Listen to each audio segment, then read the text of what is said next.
This Friday, Jamie Lee Curtis and Lindsay Lohan are back to switch things up in Disney's Freakier Friday. Totally, yes. It's an absolute riot, Woo! and the only movie that can be described as So much weirder than the last time. What last time? it's the frequel You ready? we've been waiting for. That absolutely slays. What deeply out-of-touch old person came up with that? You did. Wow. Don't miss the comedy event of the summer for all ages. Disney's Freakier Friday in theaters this Friday. Get tickets now. Rated PG. Parental guidance suggested. It's Wednesday, Addams. I see you're trying to distract yourself from your own banal thoughts. Let me help. Here's a recording thing made of my latest root canal.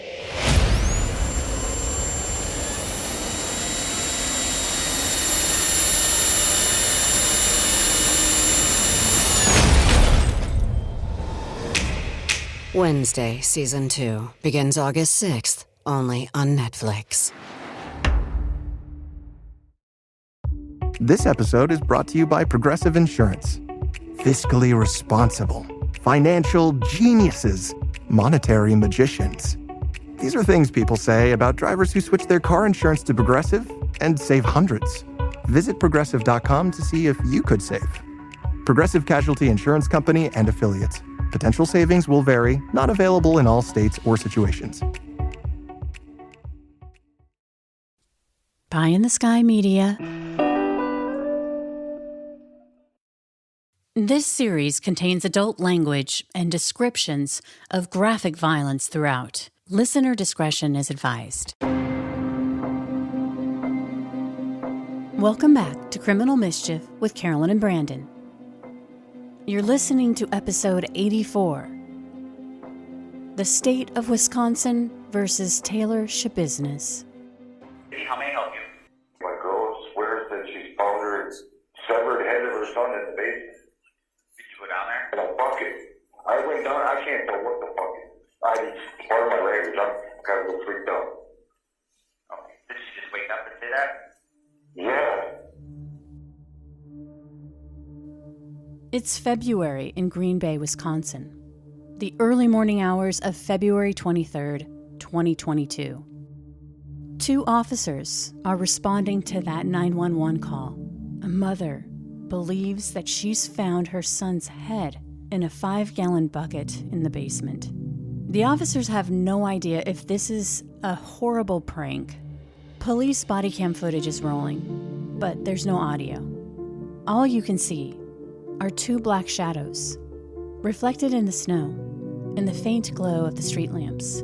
Those shadows are getting closer to a single-family residence with a detached garage. You can see the outline of their gun belts on their hips as they walk up to the house. With a bright light illuminating the side entrance, they go toward it, a beacon in all that darkness, and the audio engages.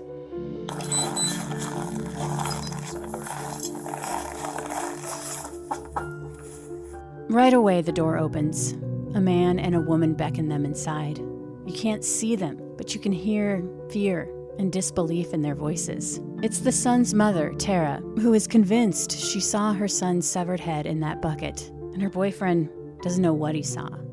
Did you both see this? I opened the towel, I picked up the towel and dropped it because I don't know what the fuck it is, man. I had bad vision. And she's like, is that what I think?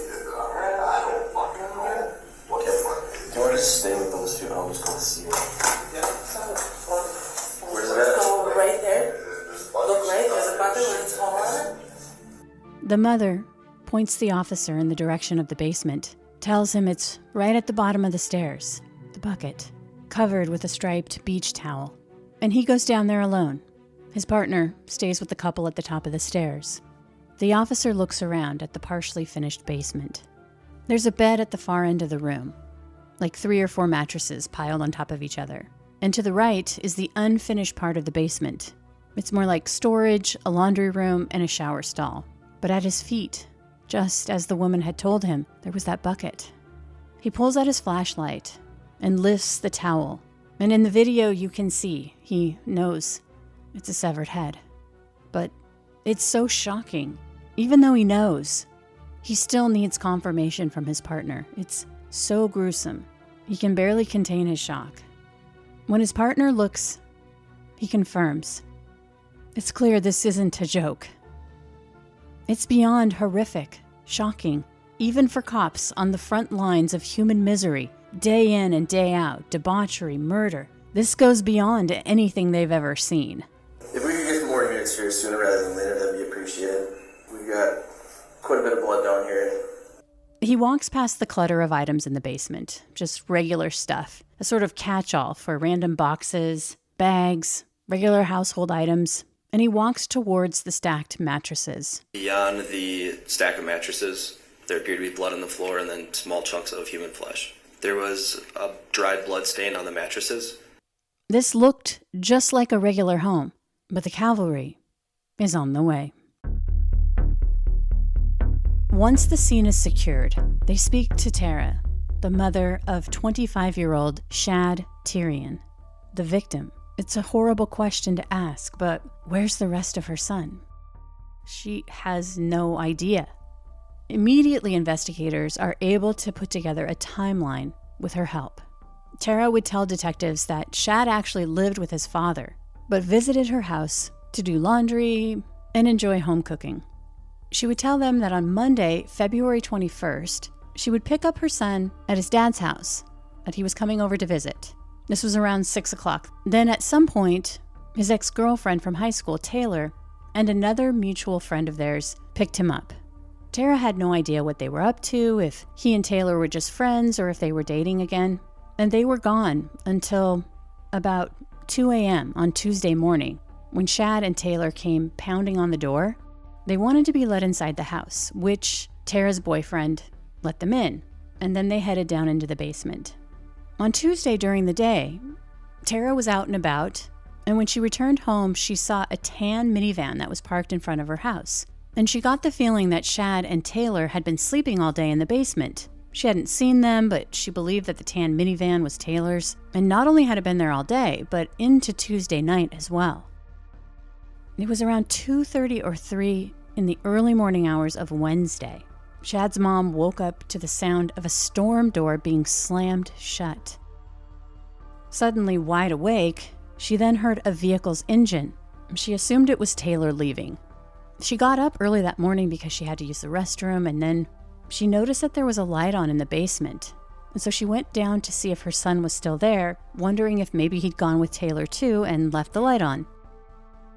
That's when she saw the 5-gallon bucket and was annoyed at first, thinking that instead of coming upstairs to use the bathroom, her son and Taylor had opted for the bucket as a chamber pot instead. Heard my door and her minivan start, and I went downstairs and I went to the bathroom. The lights were out in the basement. I heard them off, and I looked around and I was there. But then when I turned around to come back upstairs, there was a 5-gallon bucket with a towel over it. And I'm like, oh great, that's why they're not here all day yesterday. They were pissing in a bucket. And then I looked, and that is not what was in that bucket. It was a little after 3:40 a.m. when those uniformed police officers for the city of Green Bay were dispatched to the house, saw the bucket at the bottom of the stairs, and confirmed that it was a severed human head. Officers would obviously make a sweep of the basement. In the back of the room, there was a bed and damp bloodstains, which could be partially seen through blankets on that mattress. And there were what appeared to be drops of blood on the floor on each side of the bed. And there was another mattress that was propped against the wall behind the back of the bed that appeared to have drops of blood around it. And blood was also spotted near the shower floor. But where was the rest of Shad Tyrion's body? And where was Taylor Schabusiness, his ex-girlfriend? At this point, they didn't know if Taylor was a victim or a suspect. So as a forensic team was headed to the residence where Shad Tyrion's severed head had been discovered, police were looking for Taylor and her tan minivan. They wouldn't have to wait long. It was around 5 a.m. when a gold Chrysler minivan that matched the description of Taylor's vehicle was found at a large apartment complex across town. The van, though, was registered to a Scott Tomes. The officer backed off and just kept it under surveillance, waiting for backup to arrive, which didn't take long. And suddenly, multiple officers were approaching the van, circling it, looking inside. They don't see anything suspicious. There aren't any footprints leading away from the passenger side, but definitely from the driver's side. And they continue to follow these prints in the snow. Is this blood? Does this look like blood to you? Or am I just tripping? Bloody footprint? You see this right here? Could possibly be blood. The officers are pointing their flashlights in the snow. It's still unclear exactly what they're looking at. Is it blood in the snow? And that's when they hear the sound of the minivan's doors unlock and the parking lights flash. Immediately they look up. They get that the van is being unlocked remotely by a key fob.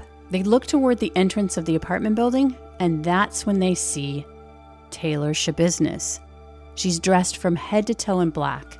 She was exiting the brick building with white trimmed windows and black shutters, wearing a surprised expression on her face. The officer immediately calls her out by name and walks towards her. He knows what she looks like because of the booking photo he'd seen of 24-year-old Taylor Schabusiness. She actually has a warrant out for her arrest on a totally different issue. Taylor, how's it going? Officer Russell with the Green Bay Police Department. Just make sure you ain't got nothing on you here. Taylor, you have a warrant for your arrest. Just put your hands behind your back quick. Anything else in your apartment? You got blood on your hands here, on your hands. As another officer is cuffing her, that's when they realize she has blood smeared on her hands. Taylor also appeared to have dried blood on the front of her black hooded sweatshirt and sweatpants. They take Taylor inside the apartment to the common area, and they find out that she just left apartment number 1. They ask her if there's anyone inside the unit. She says her roommate, Scott Tomes, and as they're asking her questions, she appears to be smiling. When officers approach apartment number 1, they see that the door is slightly ajar, and a man, her roommate, Scott, is just coming out. He appears surprised to see the cops, even more so when they tell him to get down on the floor with guns drawn. He complies as they cuff him and tell him he's under arrest. Hands up, hands up, hands up, hands up, hands up! Walk out of the apartment very slowly. Walk out towards me. Hold the traffic, come out towards me. Get on the ground. Hands out at your side, just like an airplane. Do it now. He says he has no idea what's happening, how he was walking outside to call the police at that same exact moment to tell them that his roommate, Taylor, was back home. See, earlier she had removed her ankle monitoring bracelet. She'd been on house arrest and had been missing for days, and that she'd taken his van without his permission. So Scott is being taken down to the station in the backseat of a squad car, as is Taylor, and on-scene police are blocking the van off with crime scene tape because upon further inspection in the snow in front of the minivan, there appeared to be 2 small drops of a red substance and the suspected shoe print of Taylor Schabusiness. So, obviously, this is the van. So then I guess that's where... Okay, so there's some blood. There's blood like right here. And right here, and then there's some right there. So those are the 2 footprints. Back at the Green Bay Police Department, they would take pictures of Taylor, documenting a cut on her left thumb, scratches on her arms, which, according to Taylor, were self-inflicted. Then, she was taken to an interview room to be questioned. After she was read her Miranda rights, she would waive her right to an attorney, and the lead detective would get right into it. They told Taylor that the Green Bay police had been called to a residence early that morning because the severed head of Shad had been found in the basement of his mother's home. When investigators asked her what happened, she said, "That's a good question." She said that she had blacked out during that time, then added she needed time to think. And the detective sat there patiently, giving her time. He's my ex. Your ex-boyfriend? Yeah. Well, they found a kind of disturbing stuff at the house there. Oh, really? Yeah. Yeah. A lot of blood. That's fucked up. Yeah, it's pretty fucked up. I know. And then, so we know you were there at one point. Yeah. But we also know you left. Now that van, is that your van? No, that's my neighbor's. Your neighbor's van. Oh, the guy I was staying at. And then she told him about that night. How Monday she was at the apartment that she shared with Scott Tomes when she and a friend decided to go pick up Shad. All 3 returned to her apartment, but at some point just the 2 of them went back to Shad's mother's place. How then, in the early morning hours of February 22nd, Taylor and Shad had been smoking ice, which is street slang for methamphetamine, and they began to engage in sexual relations involving a silver dog choke collar. Initially, it sounded like it might have been some sort of foreplay, but it got to the point that she started to strangle Mr. Therian and just continued to do so, according to her, for several minutes until he passed away. Did she, as it relates to the strangulation, did she make any statements about her observations of Shad as she was choking him with that chain? Yes, she stated that his head turned purple. He started to, I believe, blood coming out of his mouth. His tongue was protruded, I believe. Did you ask her whether she chose to stop at that juncture? I did. And what was her response? She stated that she wanted to continue to see what happened. Mic check. 1, 2. Are we recording? Hi, I'm Michelle Bernstein, an award-winning chef, restaurateur, and mom. I have a lot on my plate, including my psoriatic arthritis symptoms. That's why I was prescribed Cosentyx. It helps me move better. Cosentyx secukinumab is prescribed for people 2 years of age and older with active psoriatic arthritis. Don't use if you're allergic to Cosentyx. Before starting, get checked for tuberculosis. An increased risk of infections and lowered ability to fight them may occur, like tuberculosis or other serious bacterial, fungal, or viral infections. Some were fatal. Tell your doctor if you have an infection or symptoms like fevers, sweats, chills, muscle aches, or cough, had a vaccine or plan to, or if inflammatory bowel disease symptoms develop or worsen. Serious allergic reactions and severe eczema-like skin reactions may occur. Learn more at 1-844-COSENTYX or Cosentyx.com. Ask your rheumatologist about Cosentyx. After Shad was dead, she then sexually assaulted his corpse and then dismembered his body using kitchen knives, which she found in a butcher block in the kitchen. When investigators had originally sat down to interrogate Taylor, all they knew was that the head of Shad Therian had been found in his mother's basement. And when they asked her where the rest of him was, they were shocked when she said that he was still in the basement. So you think the body is still there? I don't see why not. She would tell them to look in a teal tote bag, duffel bags, and a backpack. All items hidden in plain sight, amongst other stored things in the basement. But not all of Shad would be found in the basement. After the search warrant for the tan minivan was approved, they would find the rest of his body parts. Taylor would tell investigators that her plan was to remove the body from the residence so she wouldn't be caught, but that Shad was more than she could carry on her own, so she decided to dismember him and put him in bags so she could move him out of the house, which is why she said she'd cleaned up. Taylor Schabusiness would be charged with first-degree murder, mutilating a corpse, and sexual assault. She would plead not guilty by reason of insanity, but after a psychological evaluation, she would be ruled competent to stand trial, which would begin in July of 2023. During Taylor's trial, the medical examiner would take the stand and explain that there was no doubt that Shad had been brutally strangled to death with that dog chain. The decedent will try to get their chin underneath the ligature. I can sometimes see injuries across the chin, across the lower lip, or inside the mouth as the ligature is shifting in position before it's placing it on the neck. Doctor, you mentioned that you were present on scene and had the opportunity to observe two metal dog chains that were collected by law enforcement. Is that correct? That is correct.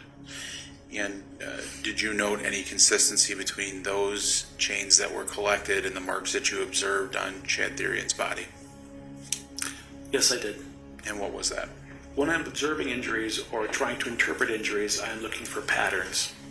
Anything that I can use to convey to an investigator, hey, you may want to look for this at the scene. In this case, we had very organized, repeating, interrupted indentations on the surface of the tongue, very evenly spaced apart. This would not be inconsistent with the pattern of a chain and the chain links as they twist, leaving separate corner impressions on the surface of the tongue. And the details of his decapitation were horrific. Across the neck, I am depicting the point of decapitation of the decedent. This was roughly at the level of cervical vertebra C5, C6. We have about 7 cervical vertebrae, so it's just above the base of the neck, where we have complete decapitation. In other words, it's going completely through the neck, and the head is separate from the remainder of the body. There were also a number of sharp force injuries above and below the level of decapitation, consistent with multiple cuts attempted as the person is trying to get through the neck.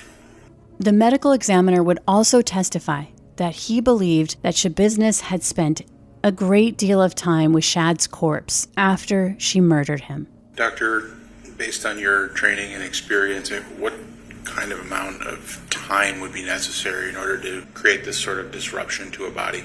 It is my medical opinion that this would be quite a few hours. We have decapitation, we have dismemberment, we have transection of the torso. Subsequently, internally, the body has been eviscerated. In other words, we have entered inside the body through various cuts, both at the abdomen and between the ribs, where the victim's organs have been removed, largely one by one. We have castration of the decedent. The decedent has been castrated as well. We have cutting or sawing through chop mark injuries of the bones. It is my medical opinion that this would have taken quite a great deal of time. A detective with the Green Bay Police Department, who was on the scene early that morning, would detail what he saw when he went down into the basement. There was a human head. There was genitalia in the bucket. Let me stop you there. What do you mean genitalia? What I would recognize as a penis and testicles. And were they laying underneath the head? They were visible after the head was removed, yes. What else did you see? I observed a black Miracle 3 kitchen blade knife that was removed, kitchen knife. I observed a yellow pocket knife, I guess for best description of the pocket knife with a yellow handle. There was a head of a razor, like a shaving razor blade, a nail, a Jolly Rancher, and there was a flesh material that the doctor just described as a flesh material. Blood in the bucket as well? There was blood in the bucket, yes. This is all in that black bucket, correct? The black Fleet Farm bucket, yes, container. During the trial, it would also be revealed the process by which investigators would find the rest of Shad. Doctor, I believe you mentioned essentially in the room the 4 main containers where human remains were located. Is that consistent with your recollection? That is correct, within that room, yes. Okay. So we've got the bucket, the blue bag on top of the dresser, the pink and gray bag on the floor, and then the tote. Are those the 4 locations where human remains were located in the room? That is correct. As I go through a room and evaluate the room, I'm looking for evidence of a disturbance, a struggle, or an altercation. I'm looking for signs of biological material which may tell me where a body part may be located. I'm also looking for evidence that may have contributed to the death. In other words, instruments, objects, weapons, evidence of drug paraphernalia. In this case in particular, I'm also looking for places that a body may be concealed, or there might be evidence of movement of a body from one location to another. And how they came to know that Taylor had taken body parts with her, the ones that would be found in the minivan. On my inventory, I believe I was missing the right thigh, specifically from about the waist to about the knee. I believe that I was missing as well I was also missing the left thigh and left leg. After the strangulation, Taylor would detail exactly what she did to Shad in a meth-fueled frenzy. That she would cuddle with Shad's headless body. Did she indicate about how long she had cuddled or played with Shad's body? She indicated that, it was, I don't exactly recall how long of a period of time, but there was a period of time, I believe shortly before or after the start of dismemberment. I had been made aware that there was not a significant portion of blood found in the basement that would have been consistent with dismemberment, so I asked her about that.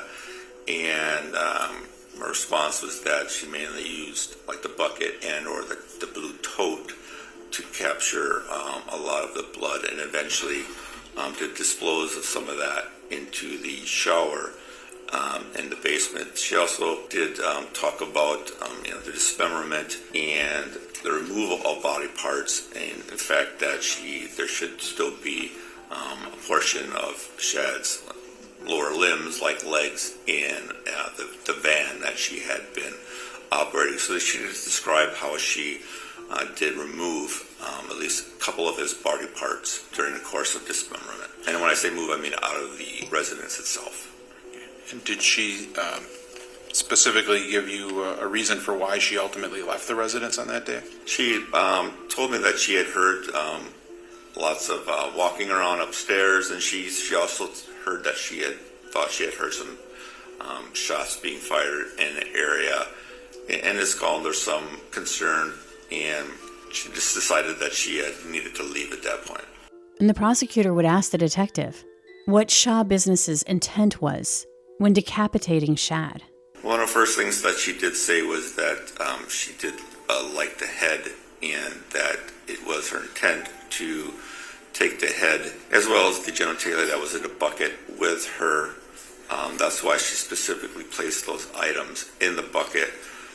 But she did mention that she had left the bucket by the stairs, and I don't know if she intentionally wanted to do that, but there was talk that it was her intent to take the head and the genitalia with her. But investigators believe that murder, decapitation, necrophilia were all things that were on Taylor Schabusiness's mind. A former Green Bay detective would testify that they had found several photos saved on her cell phone of Wisconsin's serial killer Jeffrey Dahmer. And during her interview with detectives, she would say that she had a thing for him. She had searched his name at least a dozen times and created a selfie with his image. Photographs of Jeffrey Dahmer. Yes. Was there more than one? Yes, there was more than one. Approximately 10, 12, maybe more. And did those have a date associated with them? Yes, they did. What were those dates or date? The date that I remember is February 12th, 2022. And are those consistent with the dates of the searches that are referenced earlier in the Exhibit 99? Yes. A jury would ultimately reject the defense's claim that she was suffering from mental illness at the time and find Taylor Schabusiness guilty on all charges. Judge Thomas Walsh would sentence Schabusiness to life in prison without the possibility of parole. In this case, you seem to run out of superlatives when describing what happened in this case. You really do. The list of superlatives don't seem to measure up to what you see, what you hear about, and what we heard about in the trial. This crime offends human decency, it offends human dignity, and it offends the human community. It really does. When someone loses their life needlessly, it's tragic. It really is. It's tragic for family and friends and community. When life is taken from a person in the fashion that it was in this case, where the victim's remains are cut up and packaged in containers, it's difficult to identify a human nature in those activities. It really is. It's very troubling. It's difficult to recognize the general belonging that most people have for their community. It's difficult to recognize community in anything that happened in this case. This is a small community that we live in, where the web of relationships almost encompass everyone who lives here, such that people look out for each other and care when something bad happens to one of our members. And in a broader sense, the community we exist in is the human community, as I've reflected on, and these actions are foreign to all of that community, and they shock the community beyond the ability to adequately express in words. They really do, and that's the gravity of this offense. That is the gravity of this offense. There aren't superlatives for it. There aren't really words for it. You can get a sense of it. You can get a sense of it and a feel for it, but there's no really way to express the gravity of this offense. So the need to protect the public is an important factor the court needs to struggle with as well. We're going to impose life imprisonment without the possibility of extended supervision. Taylor Schabusiness is appealing her conviction. Up next on Criminal Mischief with Carolyn and Branden, our bonus content. Here, my co-hosts Branden, Morgan, and I will discuss the case in more detail. So stick around. And as always, thanks for listening. From Cloud 10, Criminal Mischief is a pie-in-the-sky production recorded in the beautiful Pacific Northwest. We're produced by Branden Morgan and myself, music by Soundstripe. I'm Carolyn Osorio, your writer and host.